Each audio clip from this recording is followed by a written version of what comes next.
Welcome to KatNips. I'm your host, Kat, and this show explores food and culture while highlighting local LA restaurants. I come from a multicultural background. My father is Jewish and my mother's Chinese. Food was at the center of our family and our experiences. Some of my favorite memories are trying new foods with friends and family. I really hope to encourage others to try different cuisines while helping out local restaurant owners. You can learn a lot about another culture through their food, and there's a lot to explore. My guest today is Jesse Goldwater. He's a creative consultant of Archie Comics. He's also an actor, director, producer, and meme lord. Hi Jesse, welcome to KatNips. Thank you for having me. This is awesome. Very exciting. Yes, very exciting. So today we are trying out Factors at Deli. You are born and raised from New York? I am. So you have some experience with Jewish delicatessens? I have I have dabbled in the delis in my lifetime. I am Jewish. Yes. So it's part of my family's heritage of eating deli. It's part of my culture, and it's been one of the great joys of my life growing up is knowing a good pastrami sandwich. Amazing. And so yes, I of course am also of Jewish heritage and Ashkenazi Jewish. I want to be very specific. I love a lot of Jewish delis in New York, but I haven't really tried a lot in LA. No, and the thing is, LA actually has a lot of Jewish delis and has a lot of Jewish deli culture, but I haven't tried them all either. So this is really exciting. So this is our first time trying Factors. We're very excited. All right, so let's get started. We of course started with matzo ball soup. Matzo ball soup, which is of course the classic and the key. It's kind of the ultimate go-to in Jewish deli food. All right, let me serve you. Thank you so much. Here, this is fantastic. I know. Oh my goodness. Okay, what do you think a good matzo ball soup needs to have? I mean, for me, the key always is it starts with the broth. Yes, I agree. agree. It's like it's because that's where for lack of a better term, the love comes in. Yes. You know, and like they do use the term like Jewish penicillin, right? Yes. And for me, it's like part of that term also means that like this is great. Thank you. Okay.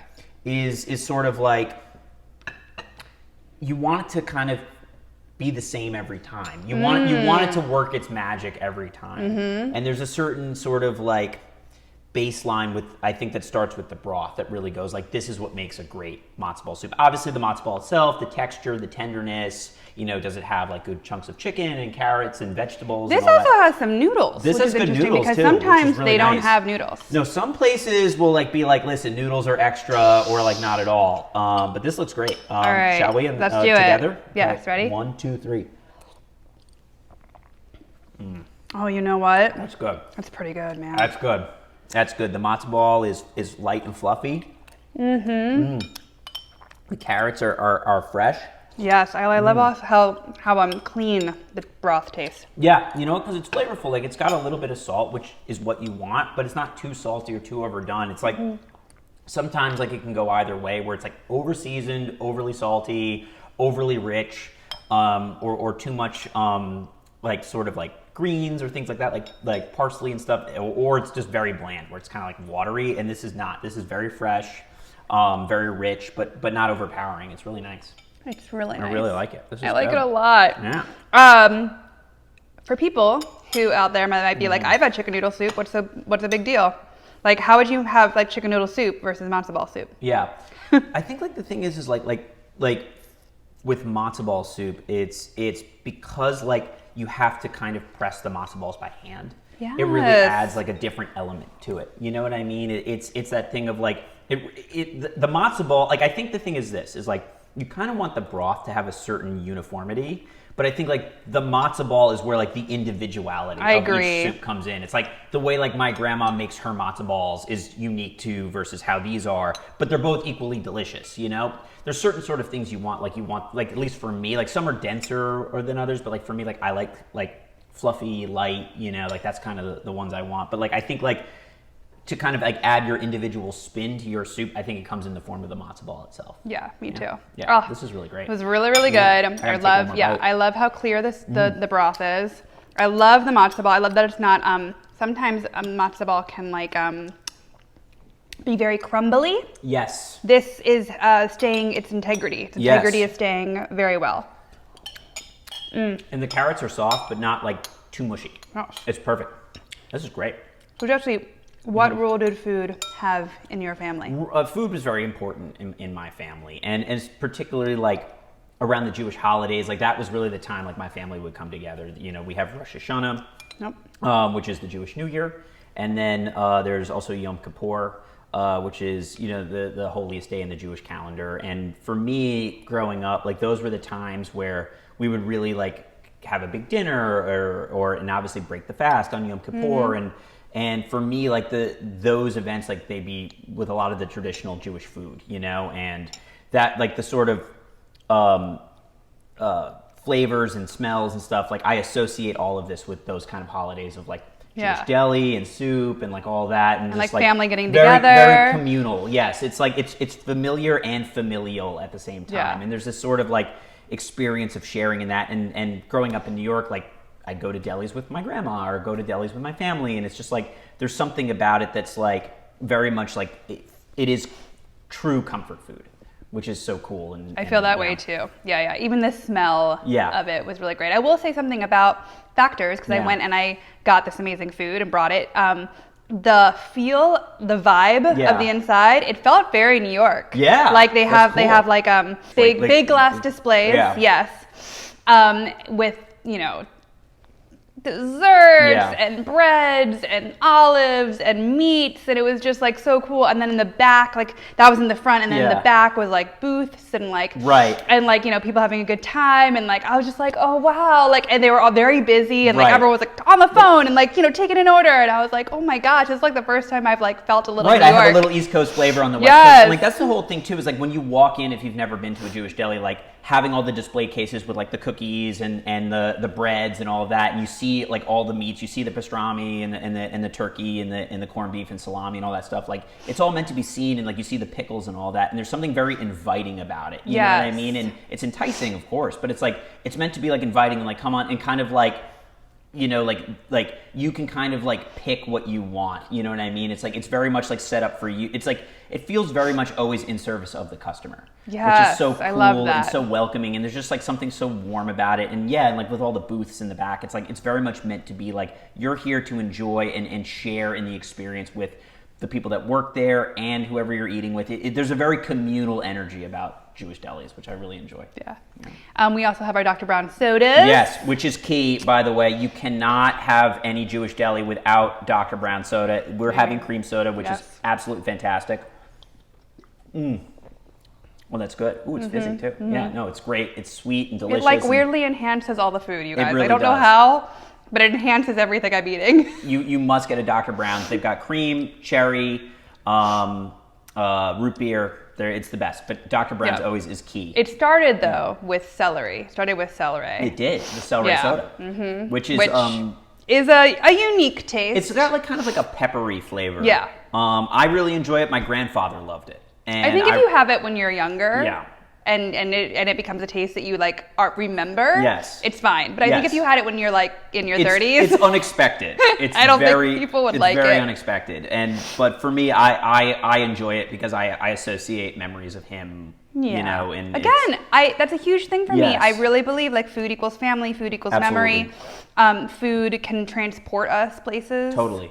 No, it's like every time I have this kind of food, like, you know, it transports me to a different place and to a different time. Yeah. Which is like so cool. Amazing. You know? Okay, what should we dive in first? Should we go in for the sandwiches? Let's do sandwich. I did pastrami and corned beef. This is incredible. I think I'm gonna go for the classic. I think the classic first? Yeah. Do it for the pastrami first? I think I'm gonna do a pastrami. Okay, wait. You want some mustard on it though? Yeah, let's do a little mustard. Okay. We have Heinz, which is always good, but we're gonna do a little spicy brown deli mustard. It's my fave. Mine as well, and it's very much a classic for deli sandwiches. Yes. Do you want a knife? Or are you good to just I'll squirt just it? I think it'll be good. Just like a little. Perfect. That's perfect. Yes. Great. Okay. All right, this looks very classic. This looks great. Looks great. Nice crust on the outside of the pastrami. Nice. Looks very well seasoned. Yes. All right, ready? Yes. Okay. Wow. That's excellent. Okay. That's fantastic. Explain. Very good. It's tender. It's flavorful. It's juicy. It's got a little bit of fattiness, which you want, but not too fatty.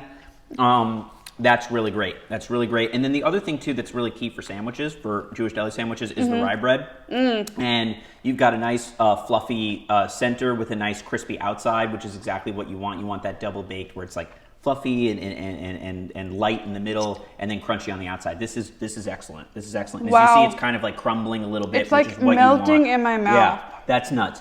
Oh no, I oh, really God. love it. That's really good. That's really Well, good. this might be one of my like truly favorite pastrami's I've had on this coast. This is excellent. This is excellent. I mean, you can just see it. You can just see like the richness of it with a little bit of fat. Like that's just wow. That's really good. Okay, well, while we're eating this incredible sandwich, Oh. do you have a favorite, like, specific dish when it comes to this cuisine? Yeah, I mean, for me, my go-tos are. I mean, for me, it always starts with the matzo ball soup. It does. Yeah, it always starts. The other thing that I love is obviously the sandwiches, but then, which we'll get to in a little bit, which is the potato knish. Okay. And I can very much. I'm so happy I ordered one. Yeah, I'm so happy you did too. Because for me, it's like it's a thing that you can very much judge a quality deli based on their knish. You know what I mean? Because it's like it's not the immediate thing necessarily. It's very common, but it's not necessarily like the main attraction of what people would order. Yeah. But it is a staple. So it's like, how on top of your game are you? Like, did you take your eye off the ball, like when it comes to your knish? So like for me, it's kind of like a little bit of a thing where it's like just a little bit offbeat to be like, how complete is your like deli experience? Well, I gotta have to take another bite. I'm so No. sorry. This is just too good. what I'm like, all I'm doing is eating while you're talking. I'm like, I should probably be asking the question, but this pastrami is incredible. This is crazy. Wow, so good. For me, I think it is pastrami. Yeah. And we're going to do the corned beef too because I haven't had it in a while, but Yeah. there's something about pastrami that, you know, I'm from Maryland. Yeah. And they have great crabs. I love their crabs. I love Yeah. a lot of things in Maryland, but we weren't able to find good pastrami. Really? Or maybe we just didn't Right. go. We just didn't know the right places to go. Right, no, Very exactly. true. But I always would go to the Stage Delicatessen Stage is great. in New York. It's gone now. Stage so is sad. great. Carnegie was Carnegie's obviously great too. Was legendary. There was Second something Avenue about was- this taste Yeah. that was like so special and unique. I know. And I'm just like we were talking about. I'm like Yeah. transported to like when I'm 10 years old, Yeah. like seeing my first Broadway play. No, I was actually in New York a couple weeks ago, and I went to KatNips because you have to. You know what I mean? And it was like I got a hot dog and some soup there, and it was just the best. It was just incredible. You know. Yep. But I must say, this is excellent. And so when you, which hopefully you will, I know I will, when you recommend this place to someone, is there like pride in the food as well? To be like, you have to try this because, you know, this is so like seasoned well, or this obviously is so with love. Like, can you kind of explain some of the cultural pride that you have in this food? Yeah, absolutely. You know, because it's also like the thing, and I don't know how you feel about this, but I'm noticing to your point, like a lot of them are going out of business. It's a dying art form, and you know, because I have, you know, memories and familial attachment to it, it's like every time I see one go out of business, I'm like, It hurts. it hurts. It hurts. So it's like to not even just see, you know, a restaurant that's still doing it, but like thriving and like doing it amazingly. It's like it makes me excited to kind of share in you know, our culture, you know, because a lot of people like, you know, they wonder sometimes like, well, what is kosher? Like, what does that mean? You know, and I have to explain, you know, the elements of that. Yeah. And you know, to kind of allow someone to kind of understand like the food that like I grew up on and eat and enjoy, and like be able to say like, not only like can you go get it, you can get like a really good one. Like, it's exciting. It is exciting. Yes. Let's take a little break from sandwiches, and I want to try the pickle. Got to do pickles, because the other thing too is like pickles are key. So every Jewish deli sandwich. You want a knife? I'm just like getting in there. I'm gonna try to see if I can twisty it, because it's also just fun for me. And it Yes. makes me feel like I'm a little kid again. So it must come with pickles. Yes, it must. If they don't, It's also like a include palate pickles- cleanser. Yeah, it is a palate cleanser. Wait. Good. Good.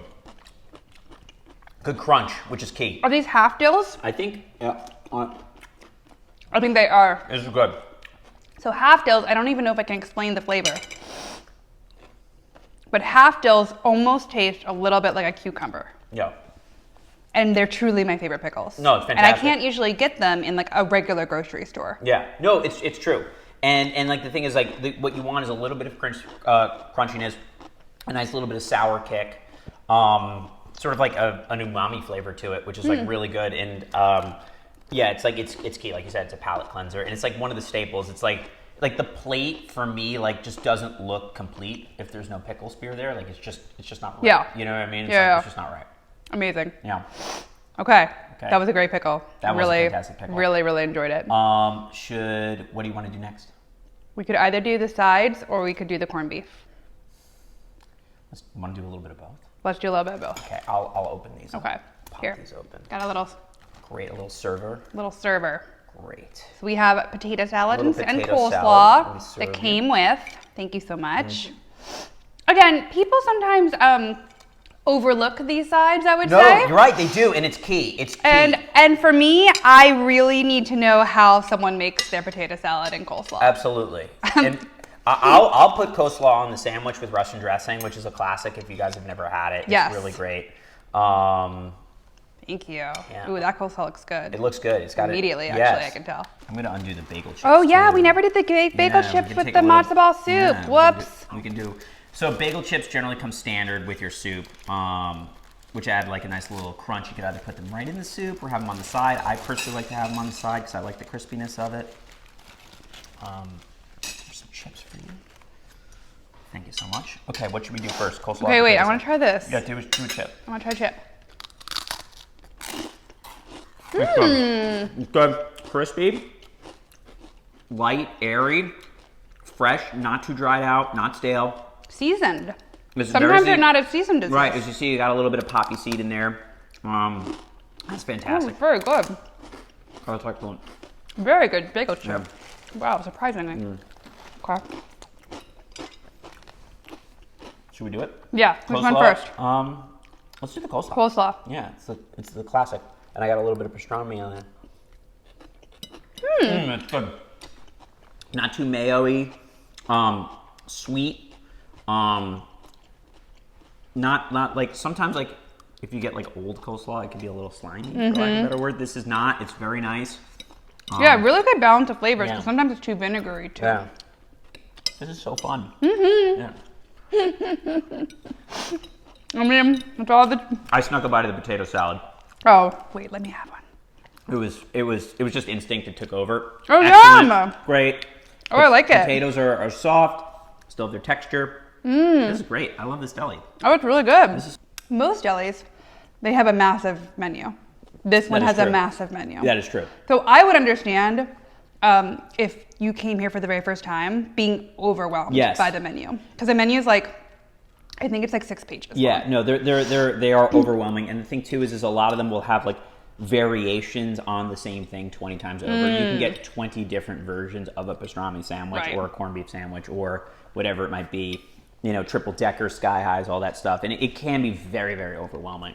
What would you suggest if someone was coming into a Jewish deli for the first time? They come in, they Yeah. see the huge menu. I say- they do this. They're like, "What do I order?" Yeah, I say go for a matzo ball soup to start and a corned beef or pastrami sandwich. Keep it Yeah. simple. Coleslaw or potato salad on the side, depending on whatever you kind of have a taste for. Little pickle, done. Yeah. Easy. Yeah, I Easy. would agree. I think that will give you the sense of the deli. And if you've never had it before and you don't know what to do, start with that. Start with the classics. Start basic, and hopefully you enjoy. This it. has been so good. This is so great. Do you know how to cook any of these things? I don't. Neither do I don't know how to cook any of it. Okay, this is like our Yeah. part two. Our part Yeah. two will be you would be like trying to cook one of That's a these. great idea. I'm down. I mean, we might fail. Yeah, Not gonna lie. I'm in. No, that's a great idea because my grandma But I've makes. never tried, No, like- I've never tried, and it's like my grandma makes incredible matzo ball soup, and I don't. And hers. Do you is- have the recipe? Well, I'm gonna have Okay. to get it because we're gonna have to do it. If you get the recipe, I'm in. I will try to make it with you. And her. 'Cause I don't know how to make it. I don't know either. And the thing is with her is she makes it really simple. It really is just broth and And ball, matzo. Yeah, that's it. that's But also it's amazing. perfect. I've had that as well. It's and if it's perfect. done correctly, it's incredible. It's perfect. You literally don't need anything else. Yeah. It's done correctly. Okay. Yeah. All right, well, Let's we do know it. what part two is. Okay, do we feel like we can do think the corned so. beef? Let's do it. All right. Okay. This looks great too. Yes, this also looks really great. Looks Oh, great. I will say, for factors, they were like, would you like machine cut or hand cut? And I was like, Ooh. I'm sorry? Yeah, I didn't know. And they were like, well, hand cut's a little thick, like really thick, and Right. then machine cut's thin. And just because I haven't had machine cuts since the stage, I said machine cut. No, I agree. No, I prefer thin cut. But I didn't even know that was an option. Me neither. And I will say this, like, I do know, like, some delis, like, the way they cut whatever you want on your sandwich varies. Some places really do have, like, more, like, thick chunks. Yeah. And this is very, like, light and thin slices, which is what I prefer. But that is one of the things that makes each deli unique, too, is, like, the style with which, you know, the meat is cut, which is I'm also going to say that we are sharing a half. Yes. Sandwich. Yes. Half. So this is a quarter. These are quite filling. If you eat a whole sandwich of any of these will do you really good. All right. I'm excited. I haven't had corned beef in a while. Me neither.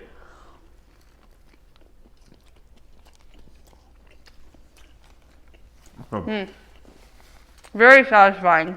Very good. Very flavorful. That's good. So, if I was just a regular Joe, I'm trying to explain how this is different. Right, because visually they Then look the very corned similar. beef, then the corned beef, I could just go and get at Ralph's. Yeah. Right? Well, yeah. Because like you can, I don't know get, how. Right, like you know, like boar's head corned beef, which is fine. Which is fine, and it's lovely. Yeah. But it won't taste anything like this, and so I'm trying to figure out how to explain the difference. Yeah, it's like the thing is like for me it has to do very much with the texture, where it's like the meat's not wildly different, but like it's just it has more of like a pull to it. It's like falling apart. Right. It's so tender. It breaks apart nicely. It melts in your mouth. Yes, it also has a little bit of fat, which is what you want. Which is what you need.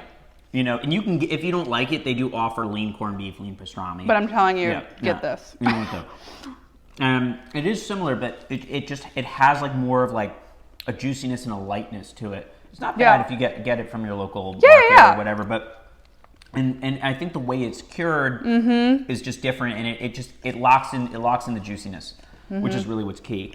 I have to dive in again. And truly, they're both great. Pastrami and corned beef. For me,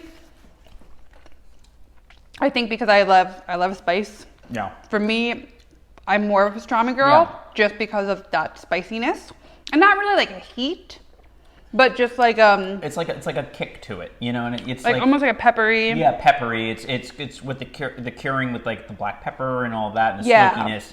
It has more of like a little bit of a spicy, smoky flavor. But if you're more of a purist, I would do the corned beef. These are both fantastic. These are both excellent. Yeah, you really can't go wrong with either one. And I really would do mustard on them, or which I might do. I might do a little coleslaw with this because I think that's going to be great.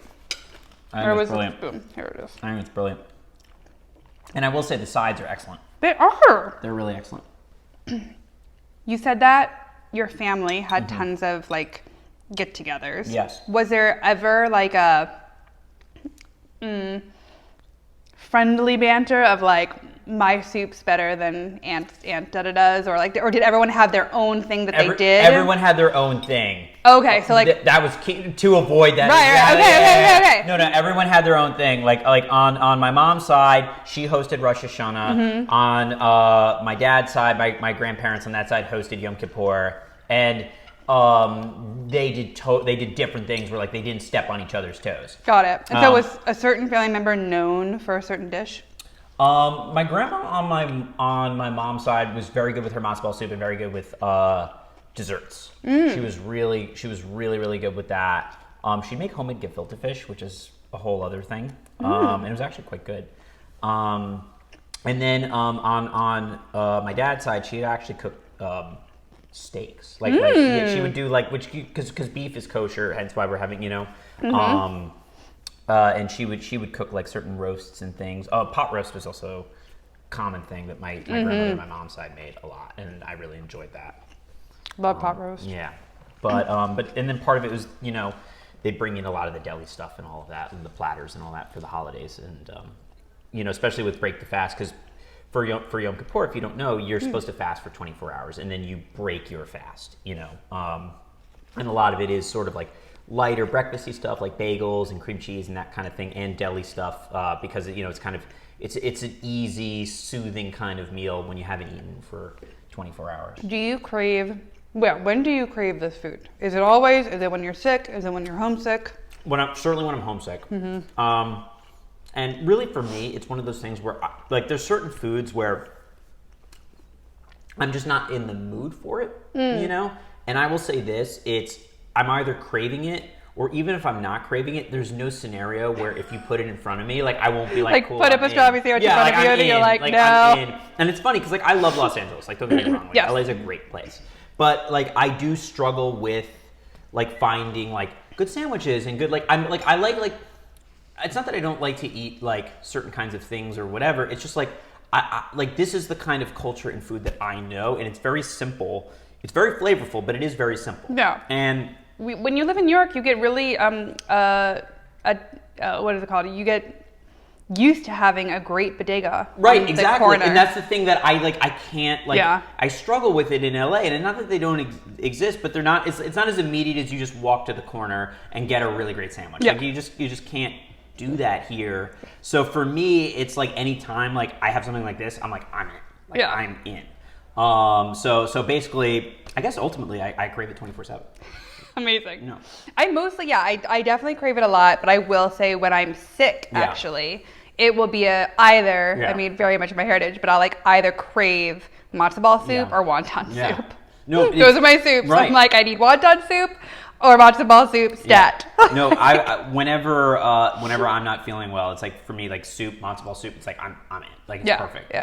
Great. And because of the lightness of the matzo balls, like it's so easy to get down. Like doesn't matter like how kind of sick you are. It's just like it just works. Definitely. So. Okay. All right. I haven't had a knish in like a decade. Okay, this is exciting. So this is a brand new knife. This is incredible. Yes. Maybe you could explain what a knish is. Okay, so a knish is sort of like a potato filled sort of like puff pastry type food, and it's filled with a sort of like almost like a mashed potato type center, and you can get it filled with other stuff, but the potato knish it's like classic, it's right? Classic. Should I cut it in half or quarters? Sure. Yeah. I don't know. Can we do quarters, or it's gonna fall apart? It may fall apart. Let's see. This will be our fault factors, not yours. Yes. Here. Here, do you want me to get? Yeah, and you can grab your piece. Yeah. And then. Here. Yeah. Oh my gosh. Ooh, actually, it that looks really really good, nice. but I don't want to kill it. Oh, you got it perfect. Ah! Perfect. Wow. Perfect. Wait, I'm gonna Whoa. show a camera this. Yeah, you have to because it's my goodness, it's very light in the this middle. This is packed. You know. I don't know which camera to look at. I'm gonna cut you know what I'll do? I'll cut a quarter of this, and then put the other back. And you would assume, like with potato and puff pastry, that it's gonna taste very like dry and dry. Yes. So, and they serve it with traditional gravy sometimes. I like it plain or with a little mustard. I'm definitely gonna try it plain first. All right, here we go. Okay. It's immediate for That's him. excellent. Oh my That's god. fantastic. Knishes are like my favorite. Like I've already talked about here how much I enjoy them. That's excellent. Whoa. That's excellent. The potato is moist and fluffy. It's got a little bit of seasoning, a little bit of salt and pepper, which is what you want. The pastry's nice, light and fluffy. That's great. Yeah. I will say, haven't had a knish in 10 years, truly. Yeah. This is pretty incredible. Are you happy? Oh my gosh. The puff pastry. Thank you for You're welcome. Because this is excellent. The puff pastry is so buttery, but it's staying together. This is a lot of potato. That's the whole thing too, because I've gotten it. That's such a good point, because I've gotten it at a lot of places, and it's either stays together because it's dry and dense and not. And That's old. what I was scared. I was scared this was gonna be dry. Right, or it just falls apart and turns into big mush. That is not the case here. This is excellent. This is incredible. It is. But I'm sure the gravy is so good with it too. But honestly, plain is great. Yeah. You sometimes have it with mustard, right? Yep, I like it with spicy brown mustard. They give you gravy on the side, or just plain. Yeah. I just had it plain. It's I'm kind of loving it plain. Yeah, it was really good. It's so good. I don't know if I can finish it all right now, but it's so good. And like the butter from the puff pastry. Yes. It's I got a amazing. little bit on my fingers, and that's what you want. Okay. Well, this has been an incredible meal. Yeah, it really has. As we also are suggesting for what people should try, I will say that I always tell them if someone's never tried a Jewish delicatessen, I will say you have to get a dessert. Yeah, absolutely. Dessert. You have to. Usually, I will say the black and white cookie. Black and white cookies are go-to. Or arugula. Yeah, both. In case you're wondering, yes, just because we've talked about different things, celery soda, black and white cookies, arugula, they've all been discussed on Seinfeld. So if you need them to be Seinfeld vetted, there you are. So I think I'm ready to maybe try arugula. Yeah. So we have a bunch of assorted rugulas. Do you have a favorite flavor? I like cinnamon or like raisin or chocolate. Ooh, all those are. That's like probably all of these. Yeah, I like them all. All right, let's see if we can tell. Can you tell? Mm-hmm. This one's like, apricot or cinnamon? That looks like apricot, which I also love. I see some raisin there. There's some raisin. I feel like these are chocolate. Yeah. This is definitely chocolate. Which one do you want to try first? I feel like, is this cinnamon or is it apricot? It could be apricot, which I love. Should we try apricot? Yeah, let's try this. Let's try it. I'm gonna grab one. I think it might be cinnamon though. No, it's cinnamon. It's cinnamon. This is cinnamon. It's actually you can't miss it. It's actually my favorite. Yeah. All right. Okay. It's like wait, before you eat it. Yeah. It's like a streusel. Yes. Almost. It's like a streusel. It's like a buttery streusel cookie. And it's filled with either raisins or apricot or cinnamon. And immediately, even while smelling it, I've become 5 years old. This is insane. Truly. This is insane. Okay. I have excellent. I have buttery. Nice cinnamon flavor without being too cinnamony. Great. And I eat these for breakfast sometimes. Like coffee. Yes. It's like the perfect breakfast. It's a perfect breakfast. It's incredible. This plus a cup of coffee, it's amazing. It's like if someone put a cinnamon spread on. It's like wait. Yes. It's like if someone put croissant and coffee cake together. Yeah. That is exactly what it's like. Right? Yeah. Croissant and coffee cake had a baby. Cake, just like in like it's arugula. Yeah. And then you have this with a cup of coffee, and your entire day is gonna be better. You're done. You're ready to go. This is incredible. It's so good. No, and like the thing is like just because we were like talking about it, it's like this very much feels like East Coast on the West Coast, which is so like rare and wonderful. And yeah, this is just like these are like the flavors of what I know growing up eating, and I don't know. It's really nice. This is like making me like a little emotional. Yeah, but food does that, right? Because not only is food transporting us somewhere, but it's also just like exciting to share such good food with a friend. Yeah. And also a friend that understands the heritage too, because that just it just like adds more to the experience to me. Yeah, absolutely. Yeah. And it just like I'm sure it is for you. It's like it just bringing back like certain memories. Like I have this memory of Passover is another big Jewish holiday, and this is food you could eat at Passover. The bread you can't, but the other stuff is okay to eat at Passover. And like I just have this memory one time like we were about to do like the Seder, which is the big thing where you go through the whole story of Moses and all that kind of stuff. It's the the traditional part of the holiday. And I remember like my grandfather like did like the very first like prayer, and then he just took the book, he smacked it in his hand, he was like, all right, let's eat. Yeah. And I thought that was the funniest thing. And anyway, I don't know, like eating this food now just like brought back that memory. And I just remember like I was like 8 years old and I just like hit the floor laughing, or he was like I've done this a lot, like let's just have fun. Yeah, it was cool. Yeah. I really do believe food brings people together. I believe trying new foods is a big deal. Yes. We are part of a supper club in LA. It's very exciting. Where we go to different places and try different things. Obviously, we have tried this food before, but we never tried this deli. This deli, which is, I'm just going to jump to it. I'm giving it 10 out of 10. I'm giving it 10. I'm not going to jump around the issue. 10 out of 10. I really feel like this was an A+. Like, I'm impressed. Yeah, me too. I'm impressed. I'm excited to, I said this on the last time I did a deli review, but I'm excited to go here for breakfast. Yes. Yes. Because I'd be really interested on how like their omelets are, how their lox is, how their bagels. Yeah, it's like all that, and it's like, by the way, like it may sound weird maybe to somebody, but like, this stuff like in eggs is like so good. So good. Like you want some scrambled eggs with like, this pastrami. With some pastrami, it's like, oh, it's amazing. It's amazing. this was incredible. So good. Well, this is an incredible meal. I was so happy to share it with you. I'm so happy you had me. Thank you so much. For my last question, please tell everyone how they can follow you, how they can see what's going on, if there's any projects that you want to promote. Sure. You can follow me on Instagram. It's President_Goldwater. I post a lot of memes on there, so if you need fresh content, check it out. In terms of stuff, I work on the show Riverdale. Check it out on the CW Netflix. And that's it. Thank you so much for having me. Amazing. Yes, this has been so fun. And yes, go out and try some new cuisine. Definitely try some Jewish delicatessens and try them in LA, because who knew? I didn't. Yeah. Yay. Thank you. Yay. Hey, cheers. Cheers. Yeah.